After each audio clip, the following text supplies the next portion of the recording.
Gisaulog karong simanaha ang Elderly Filipino Week. Tipik niini ang mga senior citizens sa dakbayan sa Talisay mao ang mga beneficiaries sa gipahigayong medical, dental ug optical mission. Si Chona Carrion sa report. Si Nessie Lasida, taga-Barangay Lawaan Uno, may usa sa 11 senior citizen nga nakapahimo sa maong kalihukan. Nagpa-check up sa iyang mata, nagpaibot sa iyang ngipon ug nahatagan pagyud og tambal. Dako ang iyang kalipay, gumikan kay plitira ang iyang nagasto. Dako jud.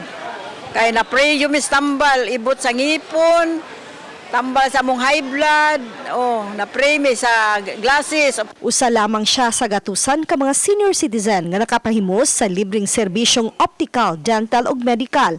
Aduna usay libreng mga tambal nga giapud-apud sa mga masakiton. Aduna libreng tupi ug masahe. Gikan sa Department of Health, kapulisan, kasundaluhan ug mga pribadong kumpanya ang misalmot niini. Mato ni Konsehal Ophelia Ilanan nga gikinahanglan nga atimanon og dili pasagdan ang mga katigwangan. Nga ato gid silang atimanon kay murag na ipanultihon kung mag-atiman kas katigwangan na kay gantis kahitasan. Uban ni Rinanti Quiñones, Chona Carrion, Balitang Bisdak.